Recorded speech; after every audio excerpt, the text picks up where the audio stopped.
All right, so welcome to week 3 of Scalable Data Science. So this week is mainly about Spark SQL. Remember, this is one of the core components in Apache Spark.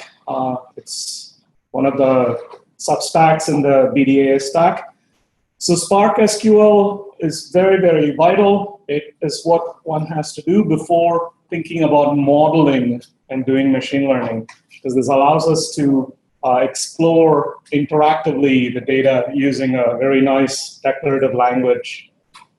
So we'll see that. So please clone week 3 into your own home area, and then we can start here. So this basically has 2 parts. I'll kind of give you an intro to Spark SQL for a little bit, and then let's just directly jump and play with some really neat data sets. Right? I will add another section on the Spark SQL programming guide for those who are planning to take the Spark Developer Certification exam, which is a 90-minute online exam. If you noticed on the course URL, that is one of the exams the course is aiming to prepare you for. Right? Supposedly should give you a huge salary boost. So, yeah, I don't want any part of the profits there. Okay, so let's just go here.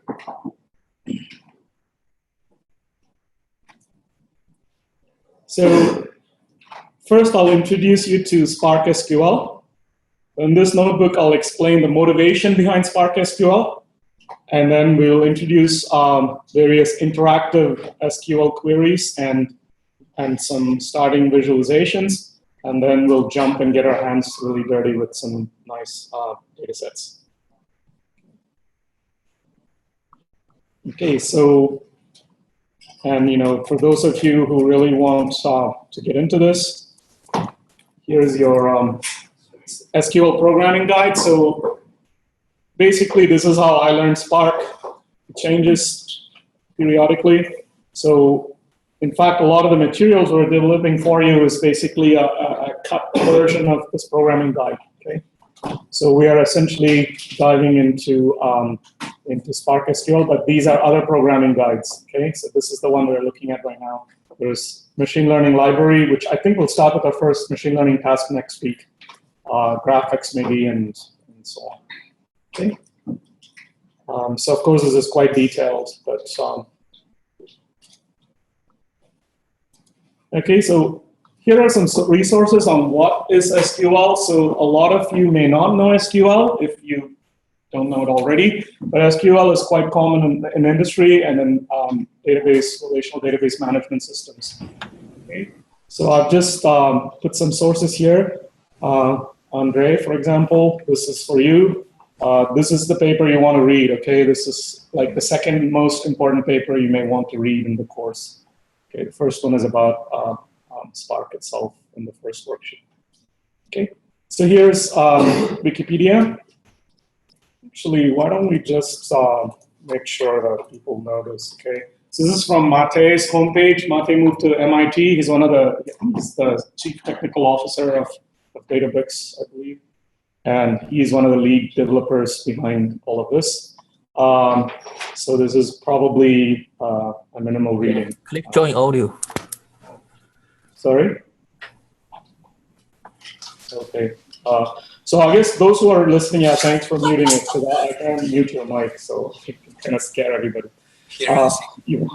All right, so this is basically the programming interface, and what we sort of are looking at last week is resilient distributed data sets, or RDDs, which is Spark's model for fault-tolerant distributed computing.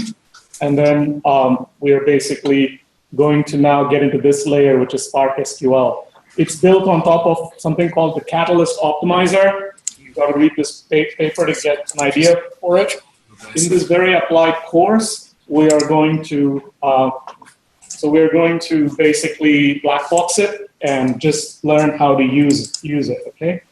So we're going to mostly be in the DataFrame API land and a little bit of Spark SQL land for this week. Okay, so this is kind of it's not that this is so phases of query planning in Spark SQL. Okay, so these are catalyst trees, and there's quite a lot of beautiful stuff going on under the hood. Okay. All right, this I guess is yeah, I just read the thing, So. All right, so here's SQL from Wikipedia. Okay, so this needs some brushing up. So SQL is structured query language. It's a special purpose programming language, and it's designed for managing data held in what are called relational database management systems, or RDBMS, right? So this is essentially the sort of single node framework for managing databases. And in fact, NoSQL, which is a whole set of technologies, are about making this classical technology distributed, okay? So we are in that sort of NoSQL land with Spark, okay? So there's just a lot of beautiful logic and algebra behind all of this, so it's not some random stuff. Look at it, it of course has a history from IBM and so on. Okay, so we will get into it. Basically, you can have nice syntactic syntax that allows you to just say things very nicely with clauses, expressions, predicates, and then you can just do interactive querying. We will see examples of all of this, right? Okay, so we don't need to dive in here right now. Okay, so HiveQL is this other thing you need to know a little bit about. So HiveQL, again, this is just from Wikipedia embedded here. It essentially is Apache Hive project. It's a data warehouse infrastructure built on top of Hadoop. Remember, which is our sort of natural in-memory version, is essentially Spark with a lot more than just MapReduce, right? So Apache Hive is part of this Hadoop ecosystem for data warehousing, right? And it was initially developed by Facebook. There's a lot of contributors, including Netflix and so on. Okay, so HiveQL is actually a Hive query language, right? So it is based on SQL, but HiveQL does not strictly follow the full SQL 92 standard. So there's some variations, just to know. Okay. So this is actually a nice blog from Databricks itself. It's definitely worth sort of light reading if you don't want to really read the paper right away. It's about introducing DataFrames in Spark for large-scale data science, and it sort of goes through some high-level overview of what is the Spark SQL Catalyst Optimizer doing, and what are the APIs for it in Python, Java, Scala, and R, and so on, right? So we'll get into this a little bit. But the key thing to realize is that when you do things in Spark SQL, there is no difference between the languages. So you're not slowed down because you're using Python or R as well, I believe, or the hardcore SQL people. So I think Spark R DataFrames also is covered already now. So you can be sort of completely language agnostic and not sacrifice speed, right? So that's what these figures are showing. So Spark Python DataFrames as well as R DataFrames are equally as fast as Spark Scala DataFrames. But there is a slight penalty you pay when you work with RDDs through the APIs for other languages. So that's good. So DataFrames and SQL will be the same, or SQL use DataFrames? Well, so we just use SQL language basically, right? So you will see very shortly to be concrete. So let's get started, right? So starting point is SQL context. So this is essentially the entry point into all functionality in Spark SQL. Okay, so to create a basic SQL context, all you need is a Spark context. Remember, SC was the Spark context already made for you in Databricks notebook. Similarly, SQL context is already made for you in Databricks. Okay, so if I just Control Enter, I will essentially see that this is actually my SQL context. Okay, and technically it is Hive context, but if you want to a little bit deeper dive, you can get into this. Okay, so for example, if you run your own production system or your own on-premises cluster, then you have to create the SQL context. Okay. So these bits are just from the programming guide. But for us, we're just playing in the sort of nice la-la land of Databricks notebooks, so we can just jump straight in. So how do we create data frames? So we're going to give you some simple examples of creating it from an existing RDD and maybe from some text file or a table in this case. But of course, you can create data frames from many other sources. So this is just a recap again on the fact that there is a performance difference between other languages. We don't have to compromise when you use data frames. Okay. So this is performance of aggregating 10 million int pairs. Okay, so let's just quickly get our hands dirty with data frames, and then I'll let you guys read the papers later. So here is data frames basics. So we're going to first create an empty data frame, and then a data frame from range, a data frame from an RDD, and a data frame from a table. So let's make an empty data frame here. So all you have to do is do our usual Scala syntax for a value called empty_df, and we're going to just say SQL context. Remember, is already available for us. So if you do SQL context dot empty data frame, you will get it. But before that, let me just I just hit a tab after the dot, and just to point out, there's a lot of things you can do with SQL context, okay? So, loading a JSON file or a JSON RDD or caching tables, uncaching tables, and so on and so forth. So, but now let's just create the empty data frame. So let's Control Enter. So that's given me, okay, it's not maybe that interesting, but you can put your cursor after the empty_df and hit the tab button to see all the methods at your disposal for a data frame. So you can aggregate, you can alias, apply. So there's a lot. We will play with some of these specific methods soon, like distinct, for example. But there's quite a lot of stuff here you can do. Now, making a data frame from a range is sort of the second simple way of doing it. I can do SQL context dot range 03, and this simply gives me a range data frame. Okay. Now, if you look at it, it's already made this column name called ID by default, and use the type big int for big integer.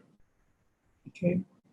So let's use this command show. Let's Control Enter again, and range df. Okay, so this shows me that the column default name it gave is ID. The column name is ID, and then these are the values 0, 1, and 2, right? Because that just came from this range 0, 1, 2, 3. Okay, now let's make a data frame from an RDD. So let's kind of go back last week. We played with RDDs a lot last week. I hope you did some more examples and homework. So an RDD is a resilient distributed data set that you called using that Spark context, which is already available for you under SC. And then we just did this parallelize and then put this range 1 to 5. Now what I'm doing is, remember we saw map was a transformation last week. I'm doing a dot map, and then this closure simply takes every I, which is going to be one of these numbers from 1 to 5, and map it to this double, a two-tuple, which is I, I times 2. Okay, so that's basically going to be my my RDD. And now I collect it. I actually do an action at the end of it, so I see what's in there. So it's just 1, 2, 2, 4, 3, 6, 4, 8, and 5, 10. So now what I'm going to do is convert this RDD into a data frame by using the .toDF method, right? So that's nice. So now I have a data frame. And now if you notice that the default column names are _1 and _2, okay? So I think that's probably coming from the two-tuple, right? Yeah. Yeah. Because in Scala, the tuples are indexed by ._1, ._2. Okay, so it's just a weird thing. Okay, so that's quite clear. Now we can do df1.show. So we now see that _1 column has 1, 2, 3, 4, 5, and _2 column has 2, 4, 6, 8, 10. Just now, another useful thing is to maybe we want to call it single and double rather than _1 and _2. Then all you have to do is just put in quotes single and double. Okay. So let's Control Enter. Now df1 show is just single double. Okay. So we just, that is a nice convenient thing you can use. Of course, we can do all of the steps above. And one nice thing is this kind of nice thing about Scala and functional programming. So I can just say sc.parallelize 1 to 2 map I to I, I times 2, convert it to a data frame with labels single and double. Right? So that's nice. So now please, you try. Okay. So I'll wait, maybe I'll walk around and see what you're doing. So you have to replace this triple question marks with 3 more characters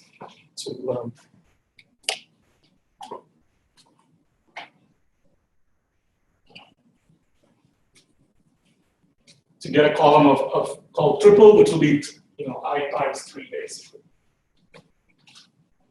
This is slower. Because some people are saying it's too fast, and some people are like, bring it on, so I don't know what to do.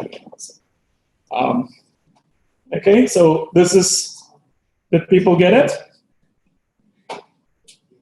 Is anyone stuck? Is everyone in their own clone notebook and able to Control Enter? So on. Okay, so I'm going to just do I times 3 here, just to make sure it's all good. Oh no.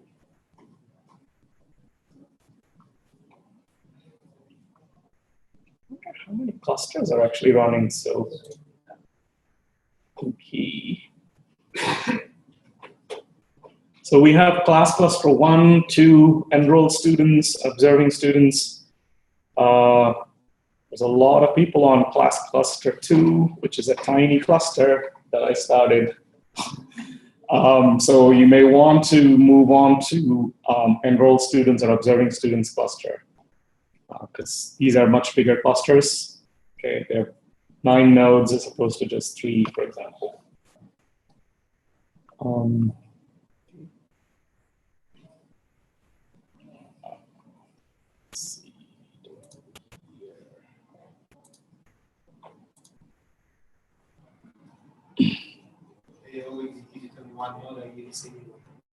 Yeah, so I think it might just.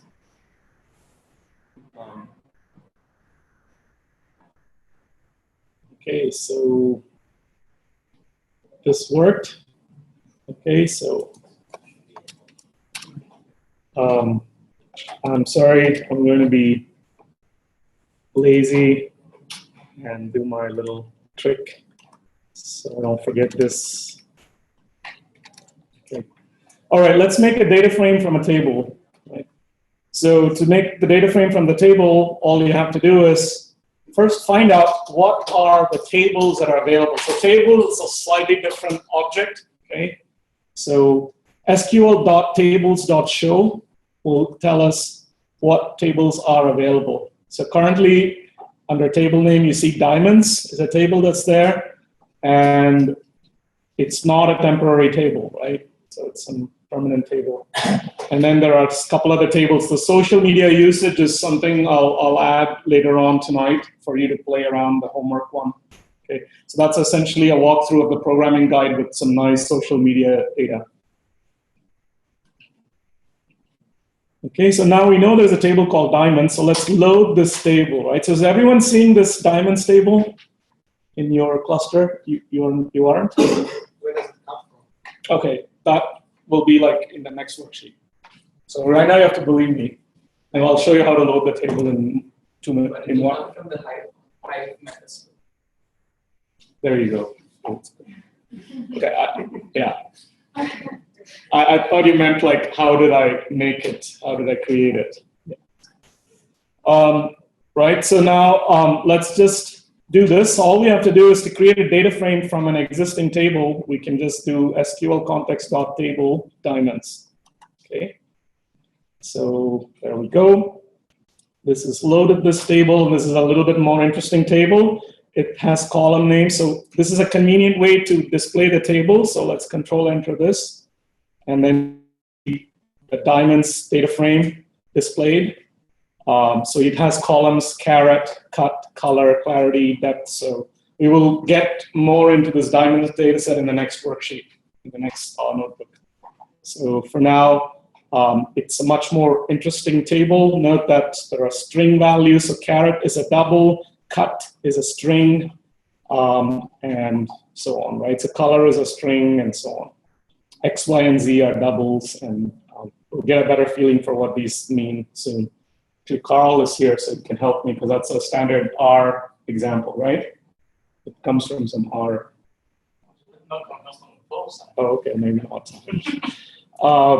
So next, the last step is we're going to use SQL for interactively querying a table, right? This is very, very powerful. Of course, especially if you know SQL already, which quite a number of people do, right? Who all knows SQL already? I mean, know the syntax, seen SQL before. Okay, so it's about a third of the people. So yeah, then you'll know what I'm talking about. So it's a very, very powerful framework to interactively explore the data before you do modeling. So we can do that. So for example, the exact same table above, the data frame displayed above can also be, because there is this table diamonds, we can directly call this table and then call SQL, right? So if we put %SQL, this cell is SQL, and then -- is how you comment in SQL. Okay, so let me just control enter, and then I'm just selecting every single column. That's what star means, every single column from the table diamonds, and then it just displays by default in Databricks like this. Okay. So we will get our hands dirty with more SQL soon. Before that, I'm going to play you this 1 minute 26-second video of Anthony Josephs from the Berkeley MOOC, and this is about the database management. Semi-structured tabular data. And this is what we'll be playing with now.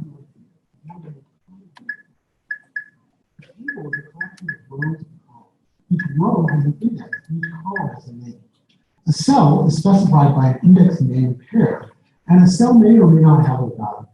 The type of a cell is inferred from its value. Here's an example of tabular data. This is Fortune 500 companies. These are the top 500 US closely held and public corporations by gross revenue. What you can see from this table is that there are different columns, for example, rank, company name, revenue, and there are different rows for each company that's in this tabular data.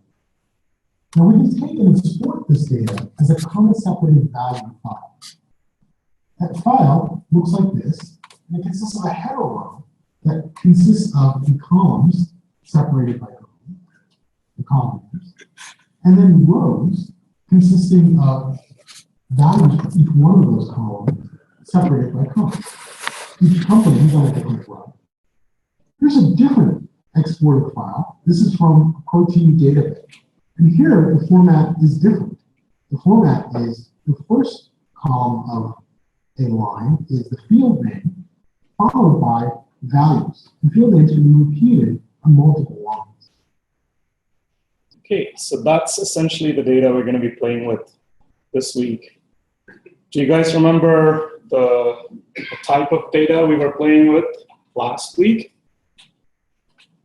It was the unstructured data, right? It was the word count, the State of the Union addresses, right? So this is the second family of type of data.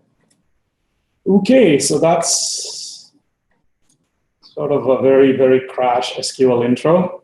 So now let's sort of get our hands dirty directly with some data and learn SQL and data frames properly this way. Okay. So we will see this data set several times. So this is essentially part 1 of 3 for this data set.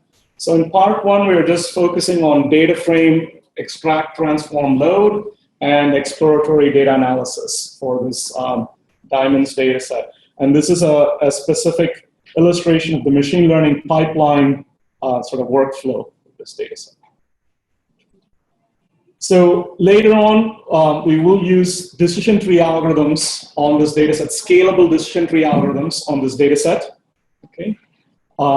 And we will use that decision tree algorithm to predict the price of a diamond from its characteristics. And this data set is actually about each row is a particular set of properties and price of the diamond, this diamond. So here are the outline of the steps in this sort of machine learning pipeline. This is very recent stuff. So books written in 2015 don't have this ML pipelines yet. Okay.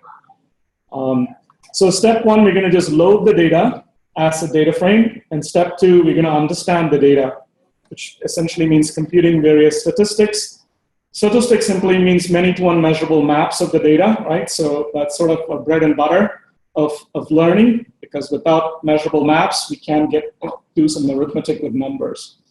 And of course, we're going to create visualizations to get a better understanding of the data and interactive querying to make sure that our insights behind the modeling process for the prediction task at hand make sense. So for sort of quick coming attraction, because I saw the sort of machine learning instructor here, so step three will be introducing you to notions of held out, like what it means to hold out data and do cross-validation, training and test sets and validation test sets, because you have what are called hyperparameters in learning algorithm. So those of you who know about decision trees, essentially amounts to taking the data and chopping it into a tree-based data structure. So now you have to decide how deep to prune the tree, and the depth of the tree's pruning, for example, will be one of the hyperparameters we need to hold part of the data and use the held out data to decide this hyperparameter's optimal value, right?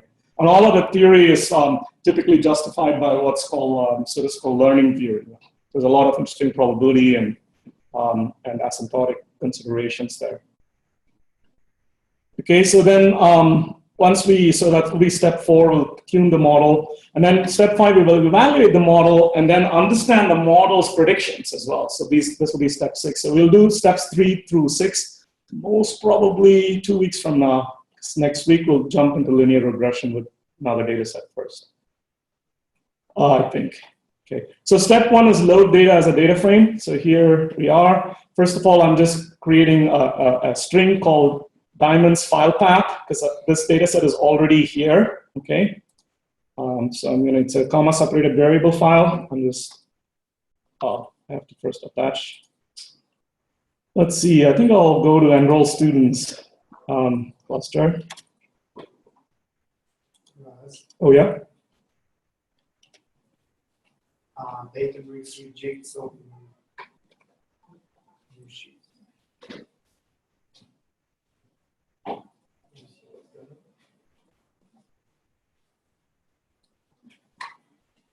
Oh, okay, I'll let you know. Sorry, so let's see. So who's this purple person?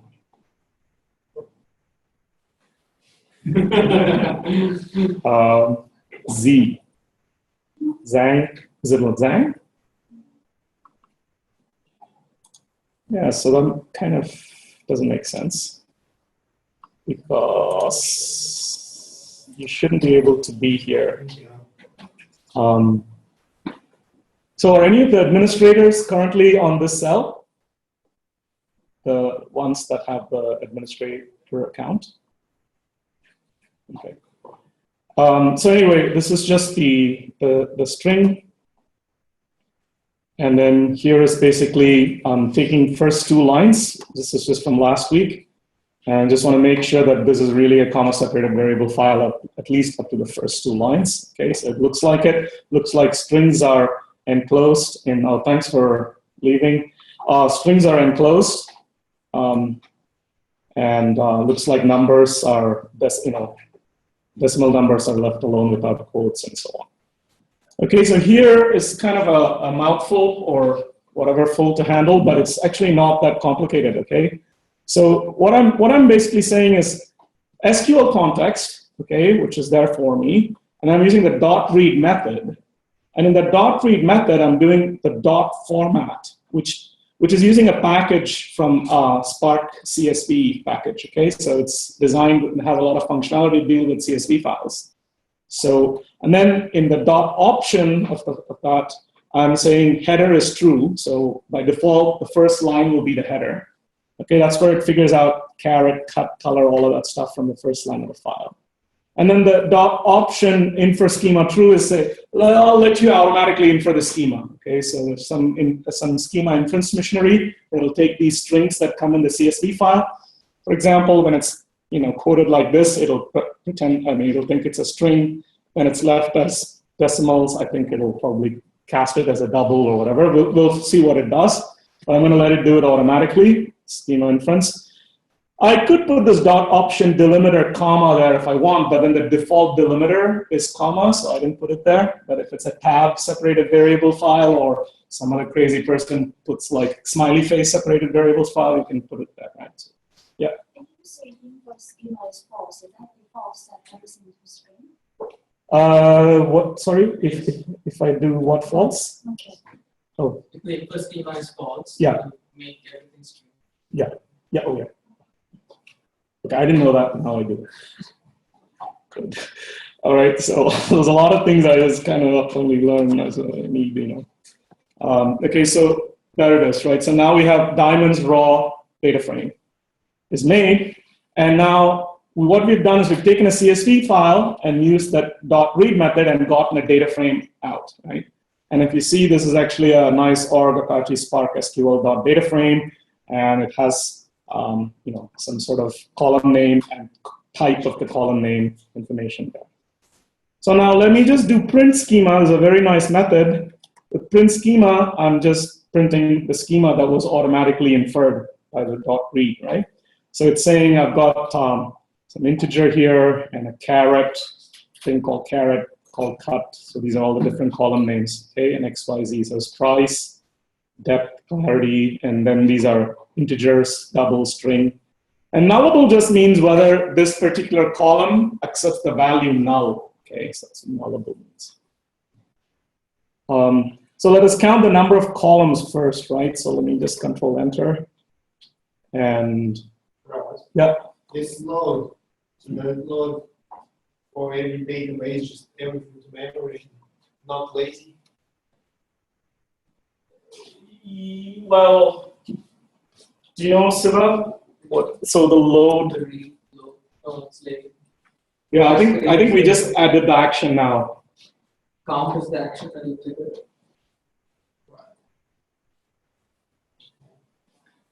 So underneath the data frame, it is still RDD, so it is all lazy. Okay, so so the question is whether this particular thing is lazy or what. And I mean, if you read the Catalyst paper, basically everything under the hood is RDD. They're just doing a lot of efficient operations for you by taking advantage of the fact that each column is of a certain type and so on. So, okay, so now I've counted there's 53,940 rows. And let's use this show method, right? This is very nice, especially if you don't have Databricks Notebook and you're in a shell, for example. Then this is very nice text output. So let me just evaluate that. And by default, it'll show me the first 20 lines, and I can put whatever I want here. So this will only show me the first three values rows. Okay. So I'm able to see now whatever slightly better textual sort of representation. So now let me try to clean this a little bit. So I was asking somebody for some syntax, but we'll sort of forget it for now. So what I'm basically showing here is how to convert the price column from an int to a double, and also how to get rid of this initial column, because this initial column is basically a whole bunch of indices. So maybe one of the administrators could jump in and do the type conversion right now. So we'll see if it works. Okay, so one of the first things I wanted to fix is get rid of this column from the table. And then the other thing I kind of wanted to fix is this integer. So the price is an integer valued right now. Okay, so if you look at the top, it's integer valued. I would like it to be double valued. It's integer valued because the text file doesn't have a .0 string, right? All right, so we will need to convert that to a double for downstream machine learning, but for today we don't really need to. So here's what I'm going to do. I'm basically going to leave out that column ID, and I'm going to put every other column ID in this strange way, which is I put this $, and then within the double quotes I put the name of each column. Okay. What's the $? It's just the syntax. Shortcut for selecting the column. Shortcut for selecting the column. So it will create a type of column. There's a data type. There's a class called column. So you create that. Right. So I can just, if I only want caret and price, I can just put $caret, $price. So it's just a mechanism for choosing the columns. So now if I look at here, I've sort of put $price dot as price because I wanted to actually convert this into a double. So I think one of the administrators is trying to cast it as a double. So we'll see. So we'll come back to that in a minute, right?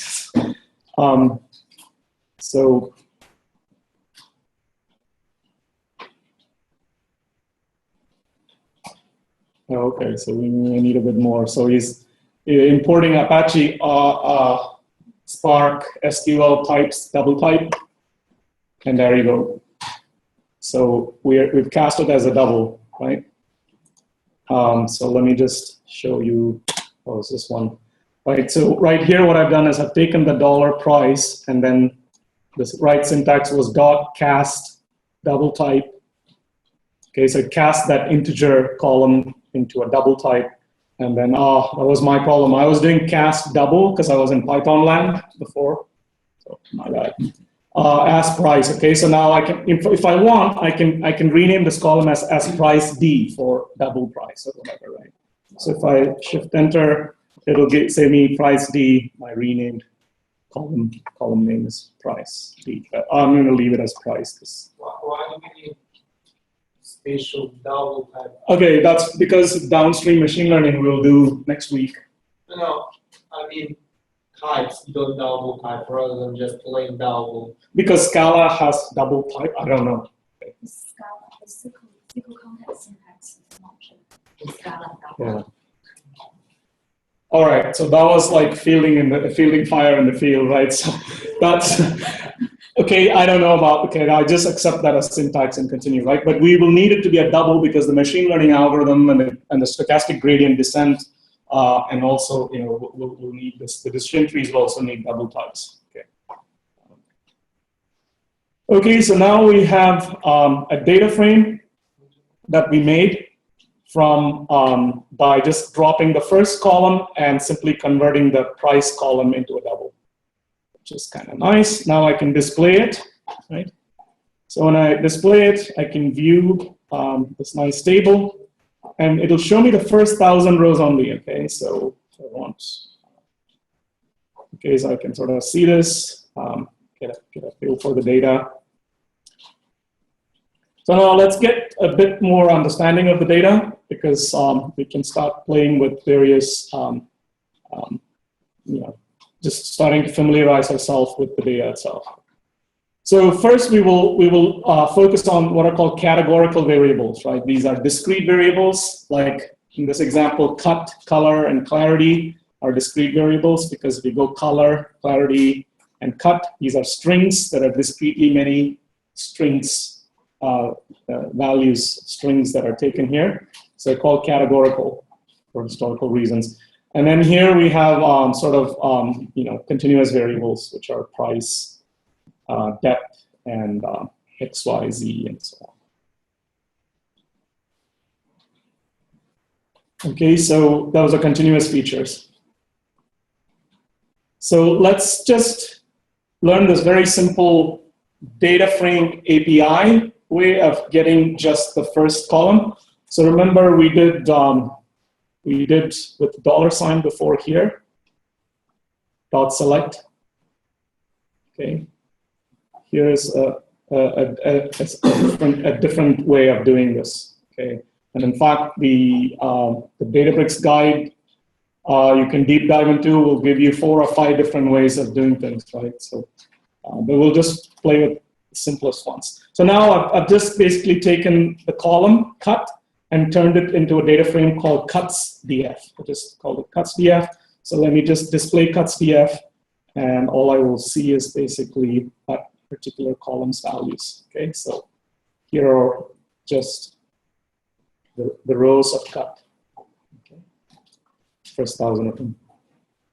So let us use distinct. Okay, this is, remember this method we used last time to find the distinct types of cuts in the data set. Okay, so this will tell us what are the finitely many categories in cut and what they are. So all we have to do is just do dot distinct in the end, and then this will just give me a data frame called cuts distinct data frame, and it's of type string. And if I ask it to show me what it has, it'll just do the actual distinct operation, the action, and finally just show it to me here. So there's ideal cut, fair cut, very good cut, and premium cut. Sounds like meat, maybe. Yeah. So clearly there are just 5 kinds of cuts, right? So you can sort of start exploring the data like this, and that's sort of the idea with data frame API. And later on we will mix in SQL syntax as well. So for those of you who are familiar with SQL. Now we can do the same with color. So color distinct data frame basically is just selecting color and doing a distinct and simply showing it. So here are D, E, F, G, H, I, J are the distinct colors. Okay. Now we can view distinct diamond clarities in the data set. Right. So these are various diamond clarity indices, I guess, VS1, VS2, SI1, SI2, and so on. Does anyone know what these things mean? I'm really sorry, I didn't dive into Wikipedia to figure out diamond features or anything. So it is something. The cost difference is huge, as you'll see, the price of the diamond. Okay, so here's display clarities distinct. Okay, so let's just display it. So the point is you can do .show, especially if you don't have data frame, but if you have, sorry, Databricks notebook. If you have Databricks notebook, this display is really nice, magical visualizer. Okay, so it's got a lot of things built in, and we will play with the built-in features soon. So here's a utry. So we can examine the distribution of a particular feature by using display, right? So if we go here, I've done display. Let me evaluate it. And then if you click on the chart icon, which is here, and then plot options. So let's go to maybe bar. And then the plot options. So the way I've done this is you go to plot options, you can see series grouping, cut, and then in values I've thrown the ID, and then I've done aggregation count. And so this is sort of giving me,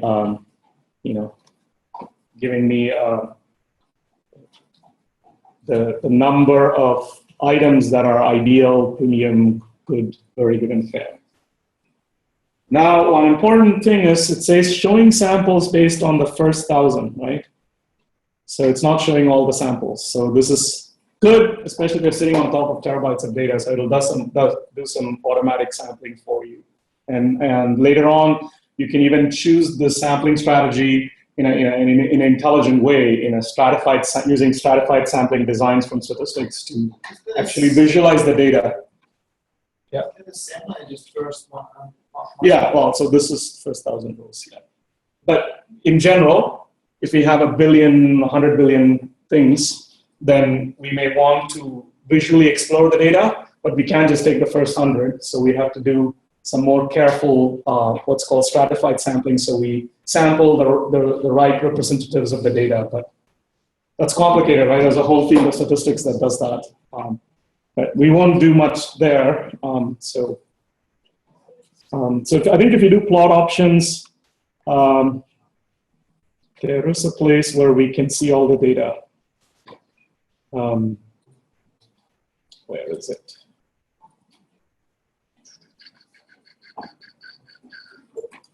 Okay, we'll come to this. Okay, I'll come to that in a minute or later. Okay, so you can do the same for color, right? So why don't you have a play with it? Try to do the same thing for color. You want to sort of start putting the right series groupings and value IDs and whatever you want. Some of the plots won't work if you don't have the right things you're trying to do. But why don't you just have a little play with it for a few minutes and try clarity as well.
Okay, so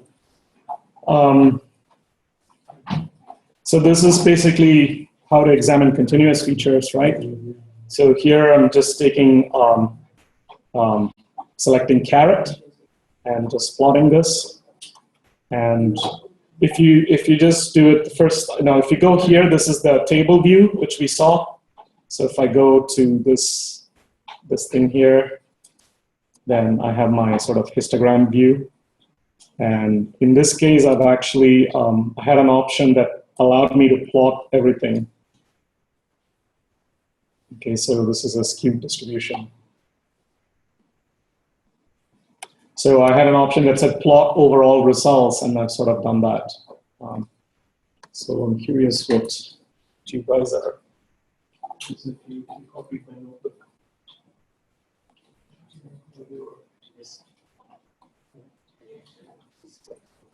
Yeah. Oh yeah, sure.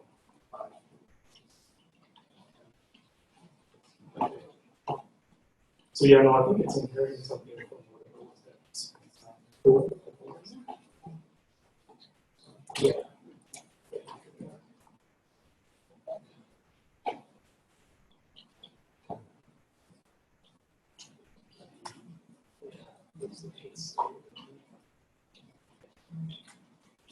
So that's, yeah, the plot that showed you is this. But I think if I run it already, then we inherit it.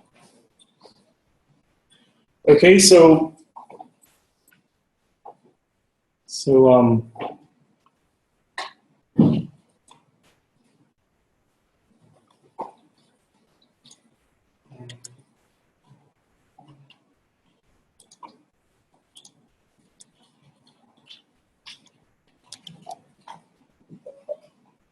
How do you choose So is this bar?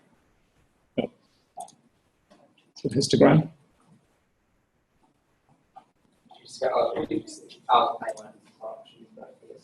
Plot options.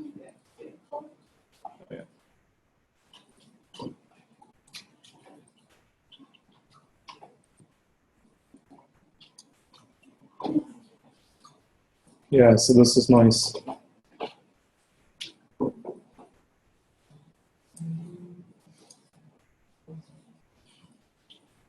Okay, so anyway, have a play with it.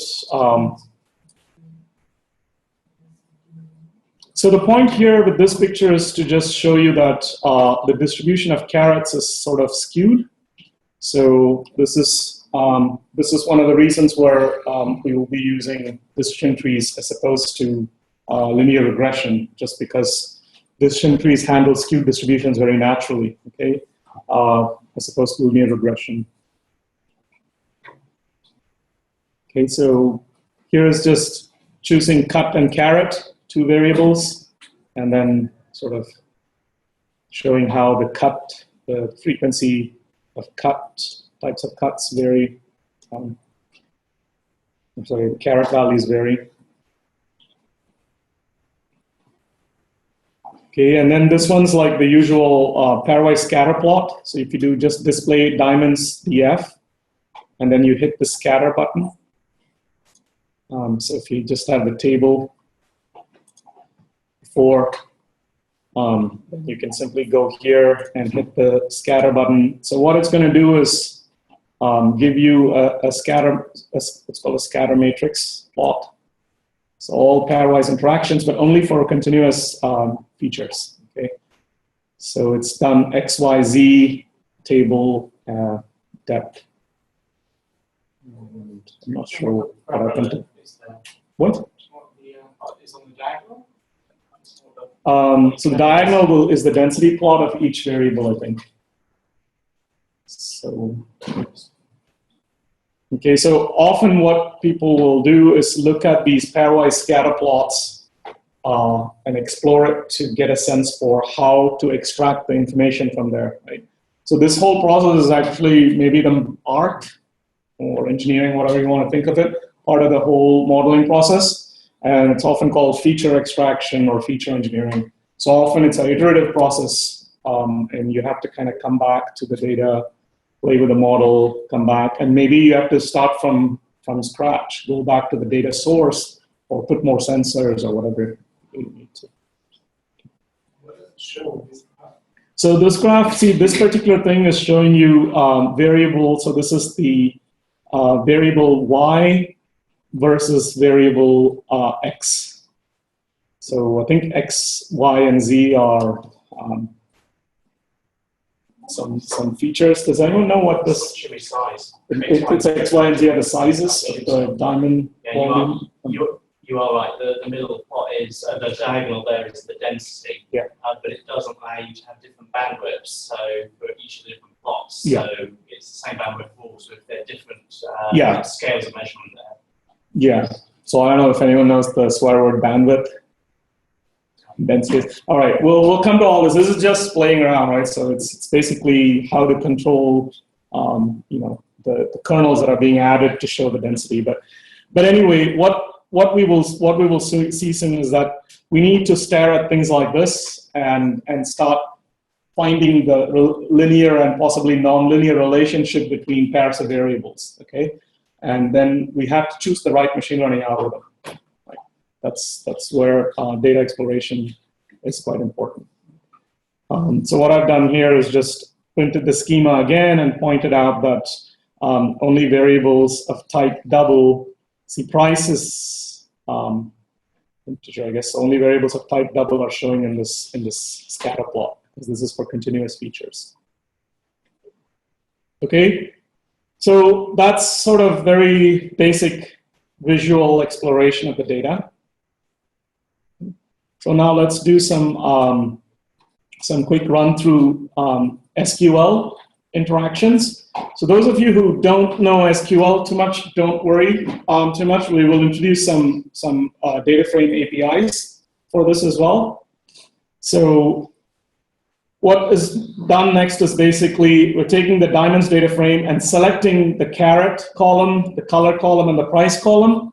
And then we are filtering, right? This is just like RDDs. We're filtering the color when it's equal to D. Okay, because color takes many values. We are now only interested in colors that are exactly D. So that's essentially our diamonds D-colored data frame. Okay. So we've only chosen these columns, and as you can see here, the color is always D as per the filter. Okay, that's only the first 1,000 rows. So let's try to do the same in SQL for those who know SQL from before, and let's make sure that there is a table called diamonds. Okay, if this table is not there, you have to create the table. Okay. Which is not hard. So to create the table, all you have to do is turn the data frame that we already have and register it as a temporary table. So that's a .register temp table method. And then the table I'm going to call is diamond. So I'm going to do this anyway, okay, just in case that diamonds is from another place with slightly different. Okay, so here's my SQL command again. I'm just selecting carat color price from diamonds where color equals D. So this is equivalent to what we did with the data frames API just above. Okay, so the outputs are identical, right? So again, I have exactly the same 3 columns and every color is D. Okay. So alternatively, we could just write SQL statements in Scala.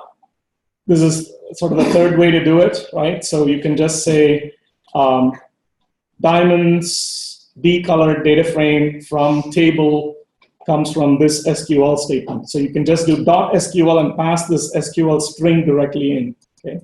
So the beauty of this is we simply get a data frame back.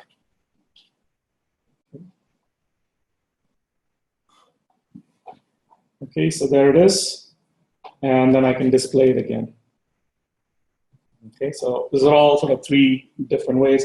Why I'm showing you all this is because I think the exam tests you for different kinds of syntax, possibly. Okay, but also the code snippets you're going to find in Google or wherever you're searching, or Stack Overflow will kind of be different depending on people's styles. Okay, so here is basically selecting every column from diamonds where the clarity is like B. So like is very nice because here the character % is a wildcard character matching. This is all sort of SQL niceties you can exploit. So any clarity value that starts with V essentially is going to be here. So it's nice to use this like operator, clarity like V %. So we can combine conditions. So you can say select every column from diamonds where clarity is like B and price is bigger than 10,000, you know. So I don't know, the person I want to give the diamond to doesn't want anything cheaper than 10,000. So then you would do this, yeah. Complex statements in the parse here. I mean, it is clear you can. Yeah, so I believe it's a subset from Hive, is this right? So maybe Siva can answer. It's a subset of SQL, but essentially it supports all Hive queries. So yeah, so most of your queries, but I think inner queries are not supported. Subqueries are not supported. Yeah, nested queries are not. Right. How about this unions and yeah, unions are supported. Unions are supported. Yeah, unions. Yeah. I'm looking for volunteers to like contribute to the GitHub. I'm taking pull requests now. So there's actually nice visual APIs that are already there. You can just overload and start learning this stuff and contributing back to the community. By the way, all of these notes will be in the community edition. So those of you who don't have UC email addresses can actually get on this wait list for community edition. So I can maybe post, one of us can post a discussion or a message in the meetup. So you just sign up, get on the waiting list, and once you get the community edition, then you just have a free 6-node cluster or something. I mean, it's modest, but it's not too big. but it's better than, it's as good as what we're using here or better for learning. So this one basically is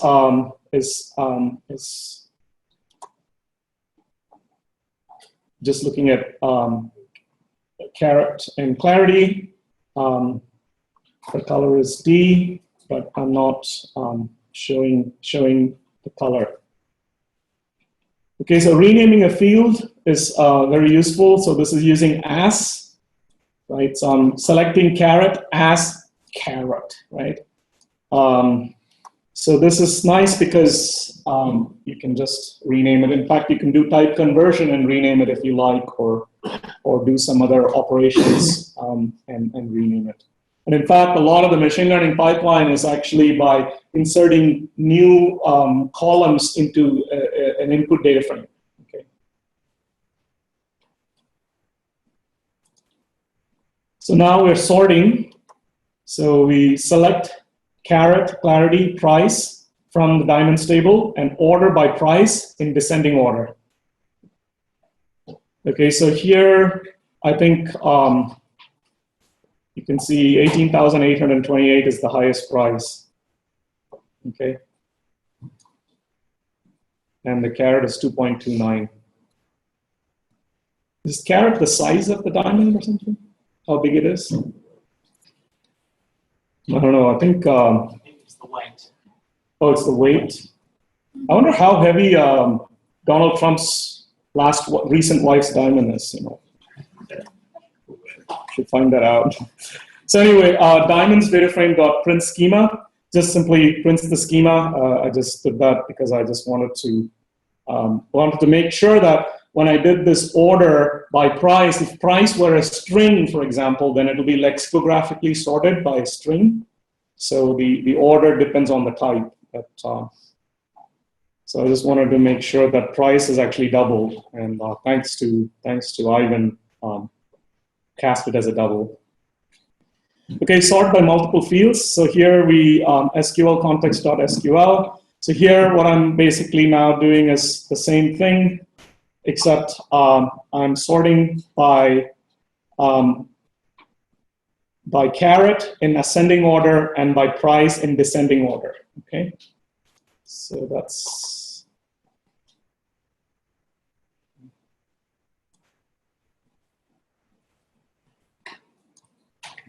only showing the first 1,000 lines.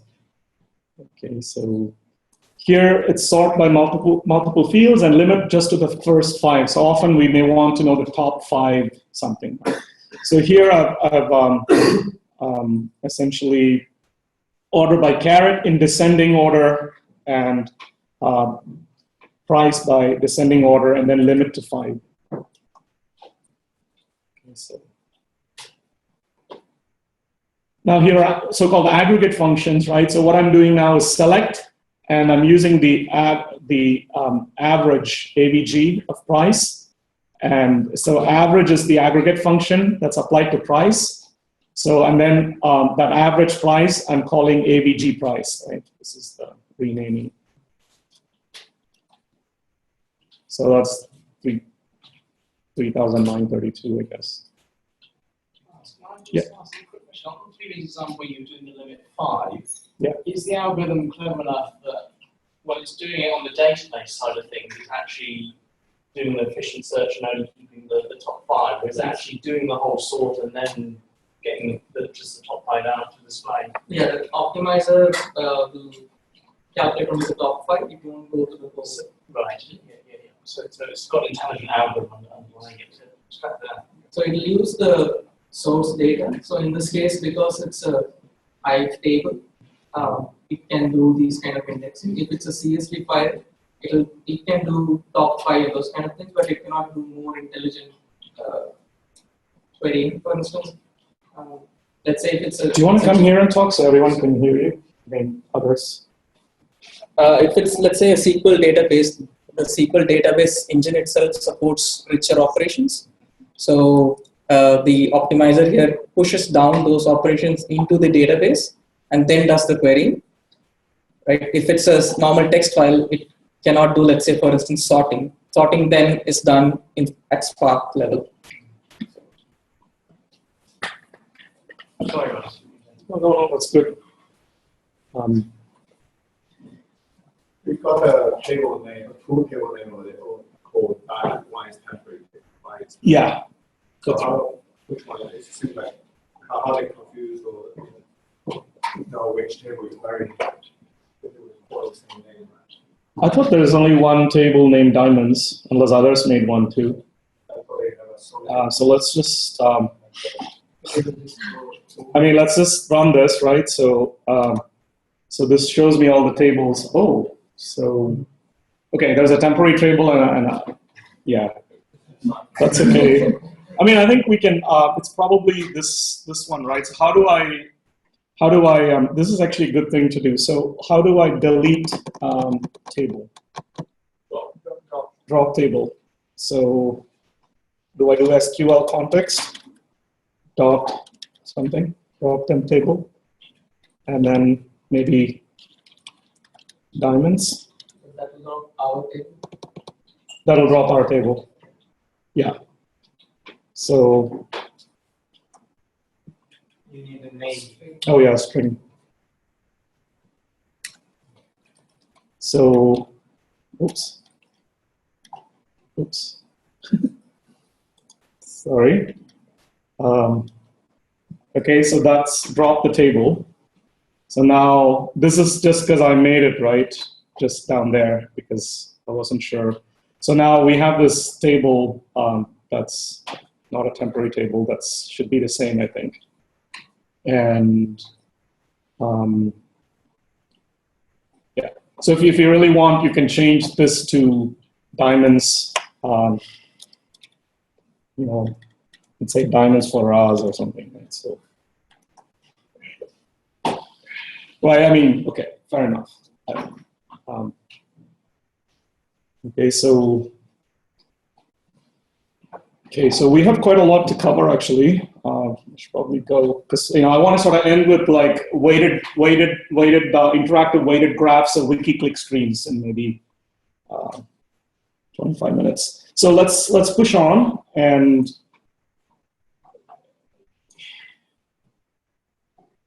Okay, so essentially, this is how you would do the cast in SQL if you wanted to. If you want to cast the price as double, and here is another one where you aggregate using aggregate function and grouping. For those of you who know SQL, this will be easy peasy. For those of you who don't know SQL, don't worry about it too much. Okay, I'm just mainly going through it because you may need it for the exam if you're going to take it.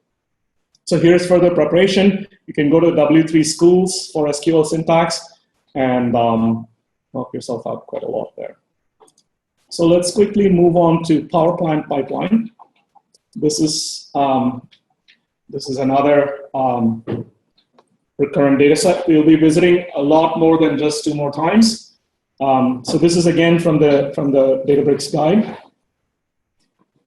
Okay, so in this power plant pipeline example, we will be doing supervised regression problems, and we'll also be doing decision trees, and then we will actually start letting different machine learning prediction models with their own hyperparameters tuned fight with one another for a model selection. Okay.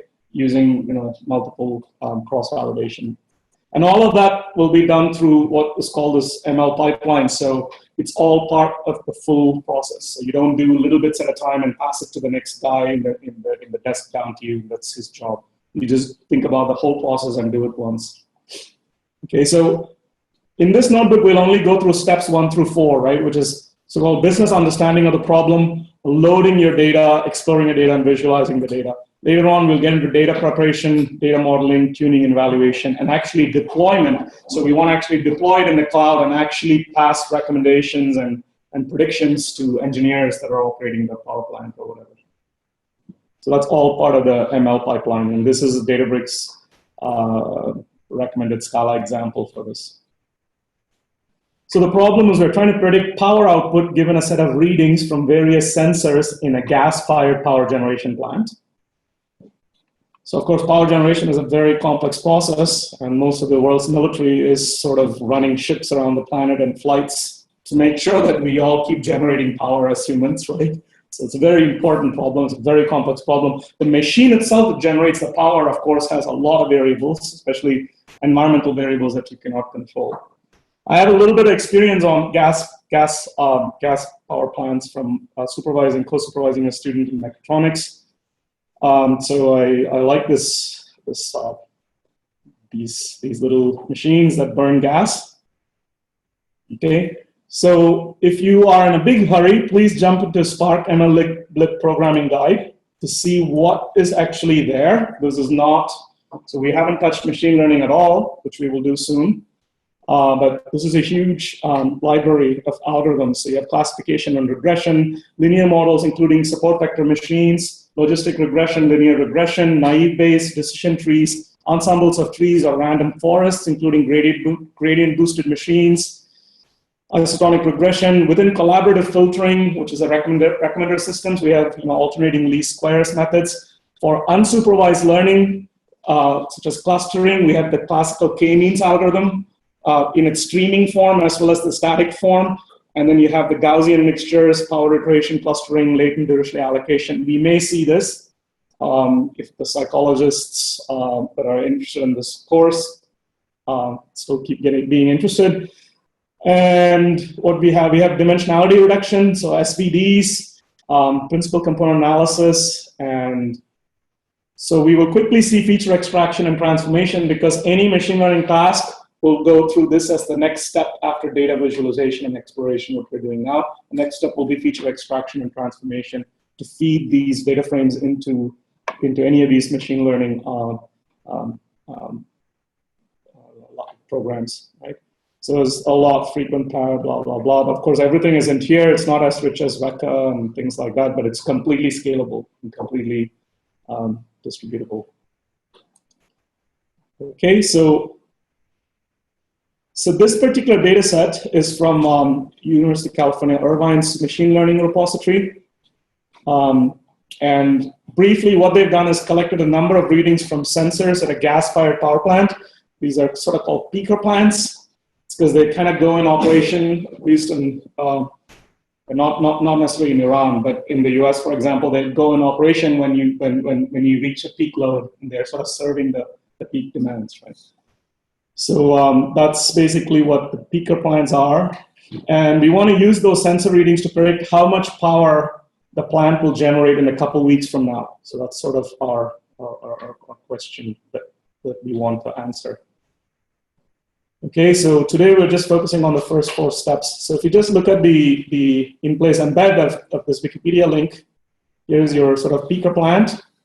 And okay, so this is one of these guys, and okay, so they just basically have gas power, and then they can kind of take the load off the grid during peak hours. Okay, so very important.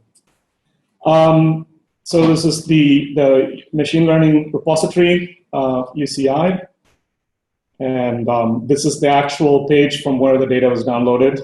Okay, and here's sort of various characteristics of the data. It contains 9,568 data points. There's a lot more details on this plant. And here are the various attribute information. So there's information on temperature, ambient pressure is AP, relative humidity is RH, exhaust vacuum is V, and net hourly electric energy output is, I think it's PE, it's a typo, I think. Okay, so here are some relevant papers, and if you want to follow that deeper. So of course we are already on Spark 1.6, so this particular notebook needs Spark 1.4 and above.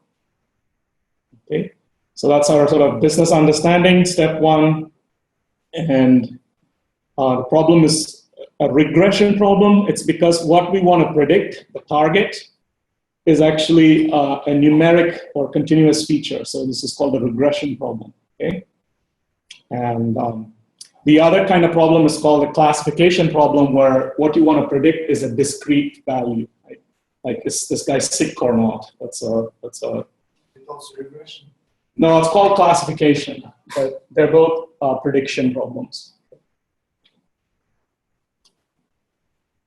And they're both usually, all of this is what's also called supervised learning framework, where you know the truth, and then new stuff comes without the label or without the predictor value, and then you kind of predict it. Okay, so now let's load the data. So this data has already been loaded for you, right? So the instructions on how to load it. So just using this dbutils fs.ls command we saw in the first last week.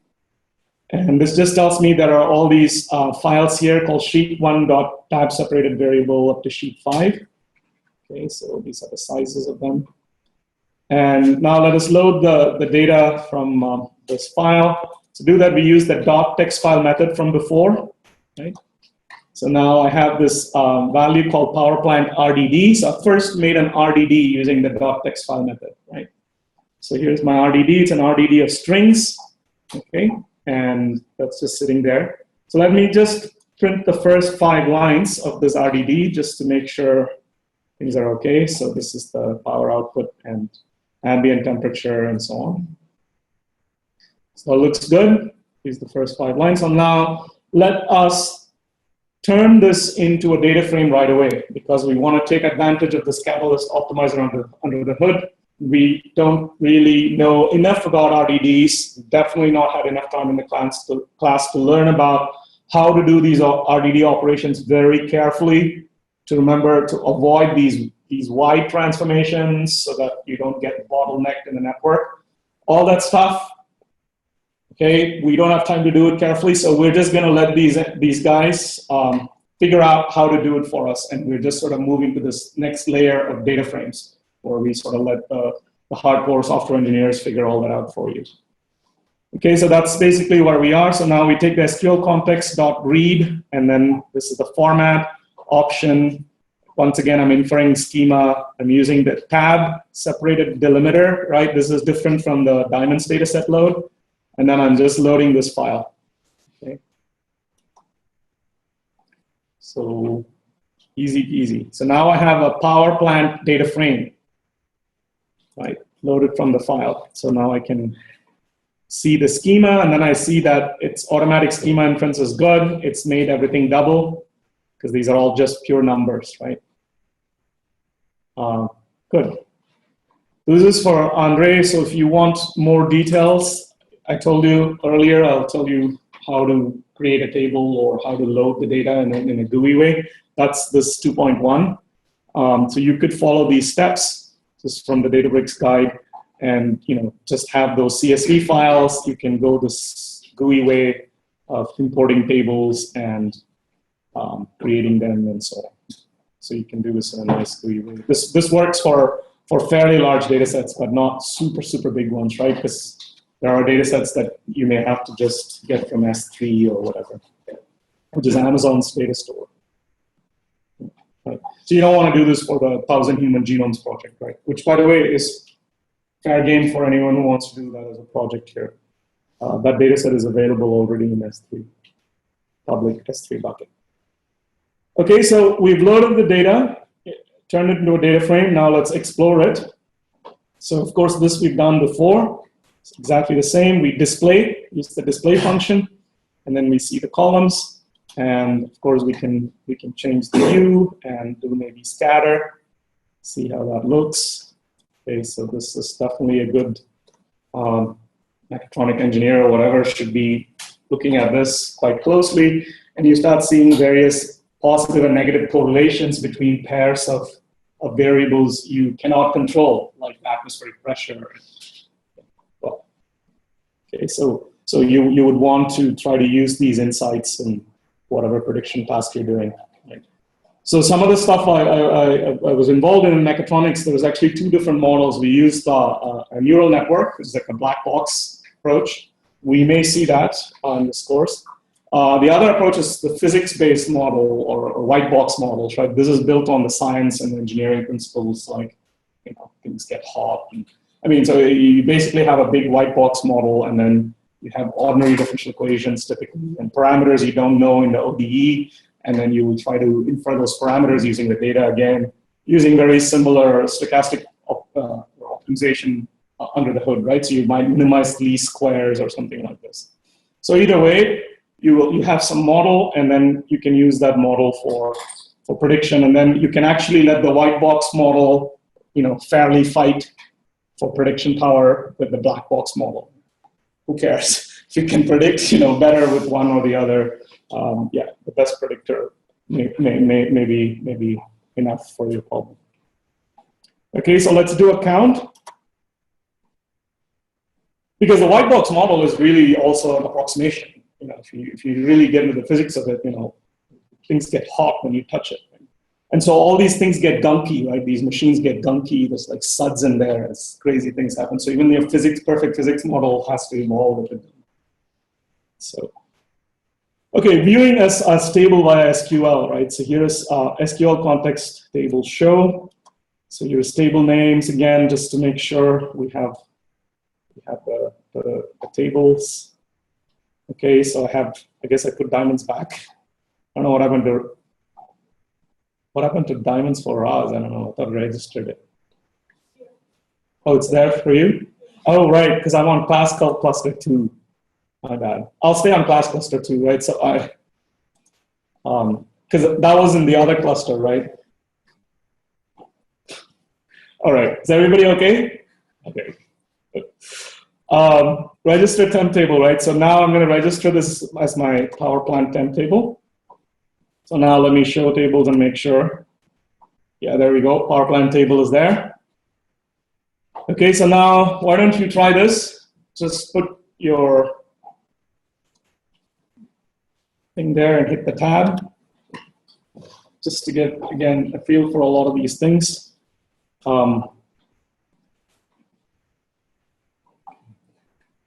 Yeah, so I think, so once again, I can drop the table if I want to, okay? I'm not going to do it because I don't want to drop it. Okay, so here's my SQL syntax, just the same. I'm just doing select star from power plant table. Oh, by the way, this is going to not work, right? Right, because I was working with another power plant table before. Okay, so that's my power plant table. By the way, this is case it's all lowercase. Table names are all lowercase. So if you put uppercase, it'll turn everything into lowercase. Okay, so I've selected from the power plant table. And then this is basically the same as display power plant BF we've seen before. Now let me use this command to describe the schema of the table. This is essentially asking for the print schema in SQL land, okay? So this is our schema definition. AT is atmospheric temperature, exhaust vacuum speed, and atmospheric pressure, relative humidity, and power output. Okay, now let's do some basic statistical analysis of all the columns, okay? So this is very nice .describe method. So any good statistician will do this first, or researcher will do this first. So you have count, mean, standard deviation, min, and max of every single variable. So you want to make sure So in this case, it looks like they're all identical and should be the mean and so on. So with these bounds, you already have a pretty good idea of the working space of your measured features, right?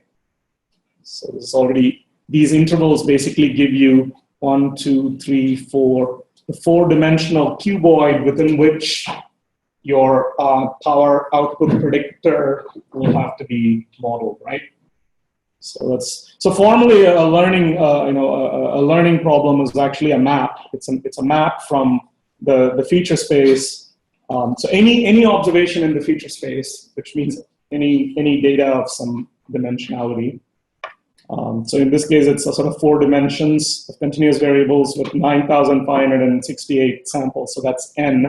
So for any fixed n and fixed d, dimension d, you can think of points, right, that live in the space. So your learning algorithm basically has to take a realization in that space, which is just this big data, and then try and predict the value PE, right?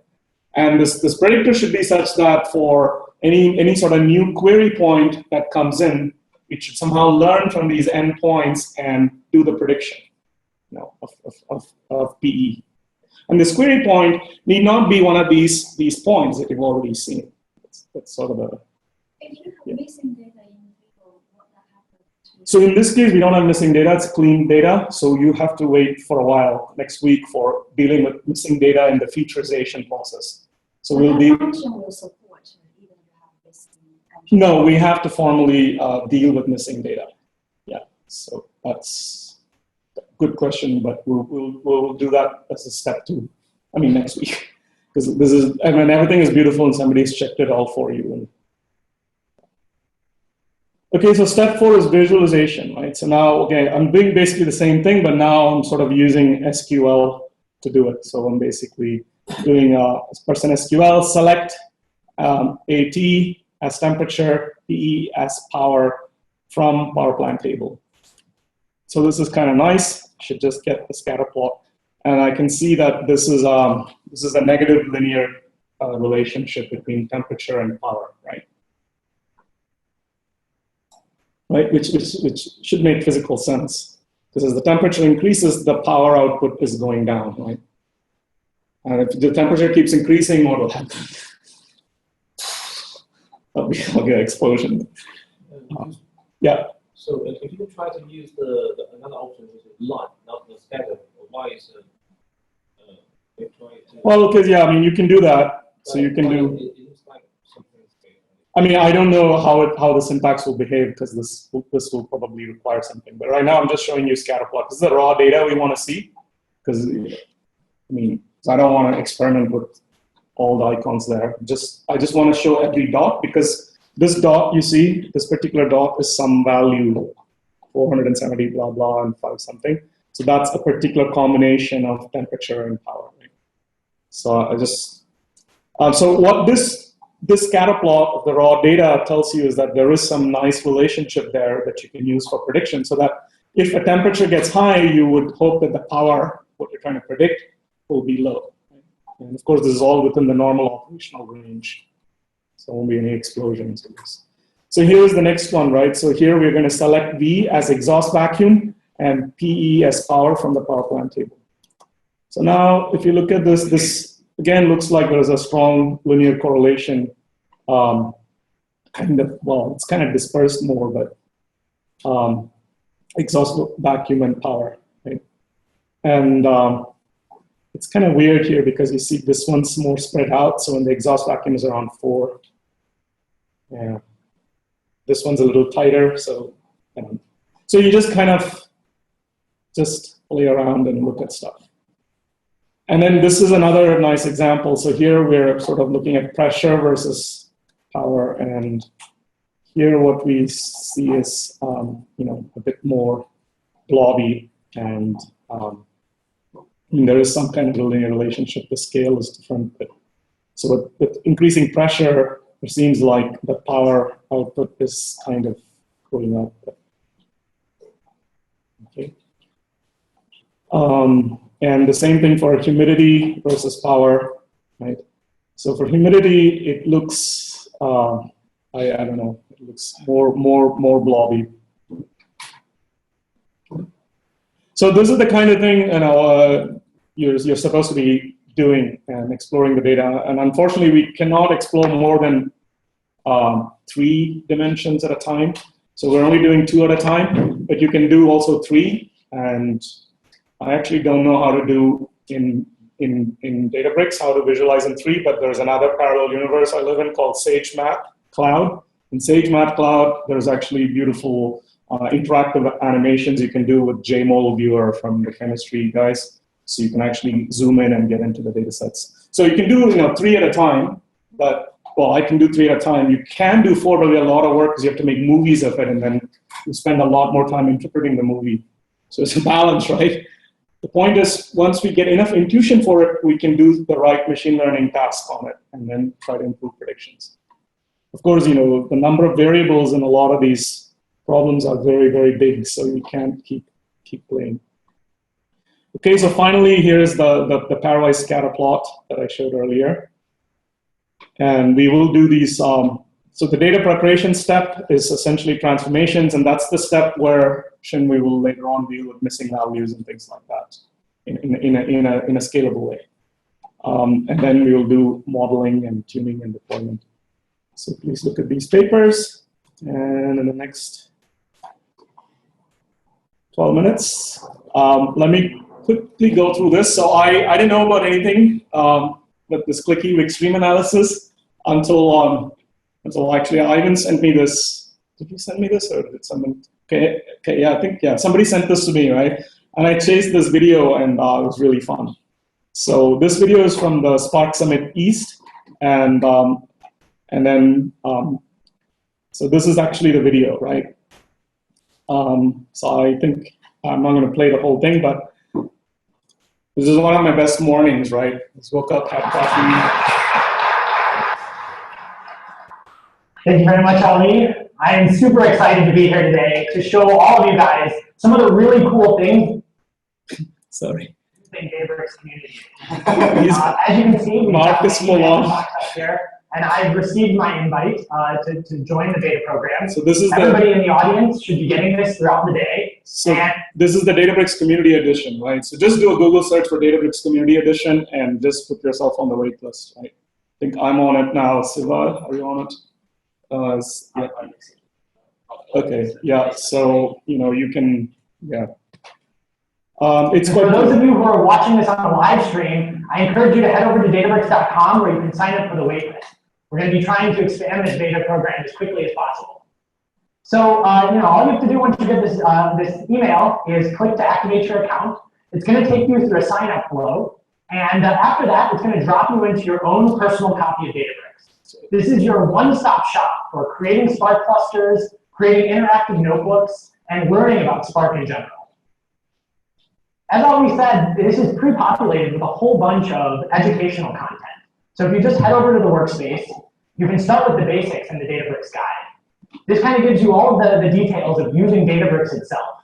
How to create. All right, I won't go more, okay? So, yeah, it's worth watching. And then if you continue watching, he's actually doing what I'm about to do. And then at the end of his presentation, he tweeted his notebook publicly. And then I grabbed the tweeted notebook's URL and actually confiscated and expanded on it, and that's what's here. Okay. So this is actually the Twitter link to it. Okay, so what is Mark doing basically is he's looking at this data set, which is an exploration of the English Wikipedia clickstream data. Okay, and this data is available from here. So according to Wikimedia, right, the data consists of counts of referrer resource pairs, right? So this is basically who was the referrer and what was the resource referred to by the referrer, right? This simply means like who clicked what within Wikipedia to get to another Wikipedia page, or where did they come from if they came from outside Wikipedia. So it's the sort of set of clicks people do just before they enter Wikipedia and then within Wikipedia. Okay, so this data captures 22 million referrer resource pairs from a total of 3.2 billion requests from February 2015. Right? So it's actually 1.2 GB. It's kind of big, but not too big. So we'll try to sort of process it here. And then you can sort of see a bit more details about this, to understand the Wikimedia clickstream data. So I will actually let you look at this blog later. So inside this blog, you have to actually chase that blog to really get it. Okay, so that's basically Ellery Volchnik's Wikimedia blog, and this is the same image that's out here. Okay, this tells you a lot more about what's going on, which I haven't digested myself completely yet. So, okay, so here is so we have to run this on 1.6. and above, so we don't have to worry because we're on Spark 1.6. So here is loading and exporting the data. Right, well, I've just done a c.text file method, and this data is part of the Databricks data sets, which is also in the community edition. So let me maybe attach this one to enroll students. Okay, so let's see. That's creating a RDD. Yeah. This cluster has got SQL context down. Sorry, no. I'm just going to load this. SC is just Spark context, right? So I'm just creating an I'm RDD. just warning you that I was able to complete the previous one because the SQL context was down. I recommend you to restart the cluster. Oh, right. If you're going to use that, you won't be able to.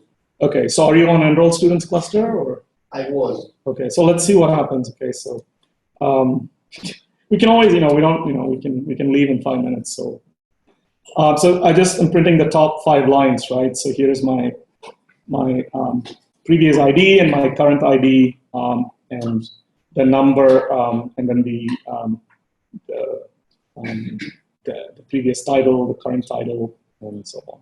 So that looks like the RDD is loaded.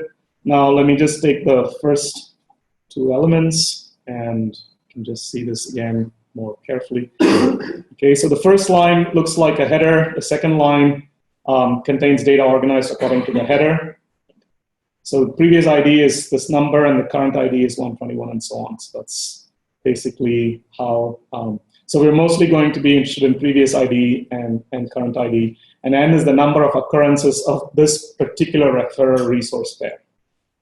And so previous title and current title will be nice because then that'll tell us something textual about what was there. And the types of it tells us whether it's a link or a red link or okay.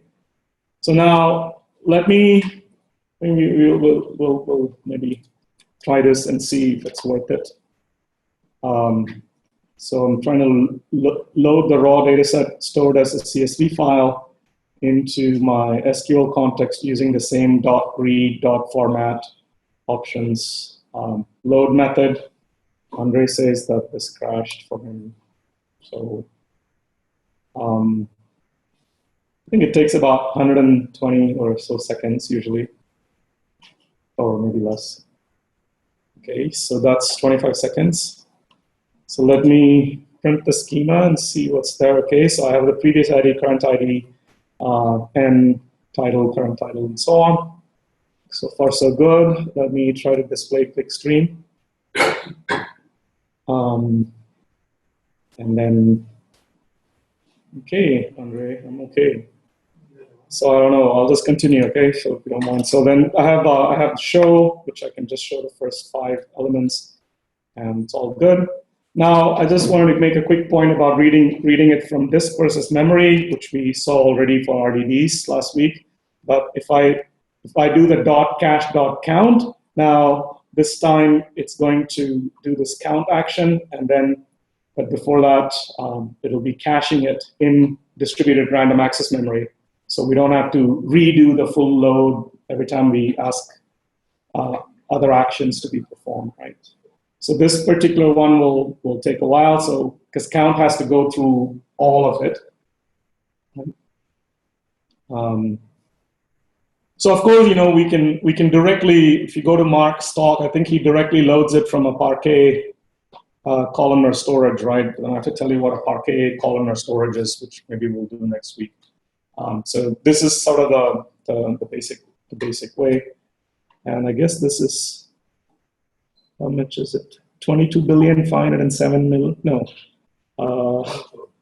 22 billion? 22 million? Yeah, 507. Yeah, 22 million. It's not a lot. Okay, so it took about several minutes to read the 1.2 GB file into Spark cluster. The file has this many million rows. So although we've called cache, this is only evaluated when an action is called. So that's when this is happening. So when I did the .count after that, it only took 0.65 seconds because it's already cached it. So that's sort of the point I'm trying to make. Okay, there we go. So it's done. So now because it's cached, this should go super fast. Hopefully. I guess a lot of people are hitting Shift-Enter too, so it's complicated. So, all right, so this should be faster. Definitely less than 87 seconds, I hope. And then Yay, it's still not quite orders of magnitude faster, but okay. So what are the top 10 articles requested, right? So this is basically, you select click streams by current title and click stream end. So this is essentially the two columns you're selecting. And then you're grouping by the current title. Okay, so it's essentially grouping all the rows that have the same current title. And then you're doing a sum, and then order by, and then you're limiting it to top 10. Okay. So this thing is, again, now working on your cache table, so it's quite fast. So here is the main page, 87 Academy Awards is 50 Shades of Grey. So I don't know if people have seen that, but yeah. I'm not allowed to watch it with my children. So who sent the most traffic to Wikipedia in February 2015, right? So this is an interesting problem. So here is, actually the results should be here from before. So other Google, other empty, all these things mean something, okay? These are references from Google search, I believe, from outside Wikipedia, I believe, something like that. So Google is quite popular, and some stuff here. Okay, so what were the top 5 trending articles people from Twitter were looking up in Wikipedia? So this is now basically you have, you're doing the select, filter, group by. So filter essentially is filtering for previous titles being other Twitter, and group by current title. And I don't know, Johnny Knoxville, Peter Woodcock. Okay, so what percentage of page visits in Wikipedia are from other pages in Wikipedia itself? So I'm just doing a division here by all clicks at 33%, right? So Wikipedia is a very popular sink. I don't know how many people have lost themselves into Wikipedia. I don't know how many people here edit Wikipedia. Good people, right? I start only editing Wikipedia. I don't make notes anymore for my course or anything. This is Wikipedia. Then we can actually have a fair debate, right? So here is clickstream.register temp table, right?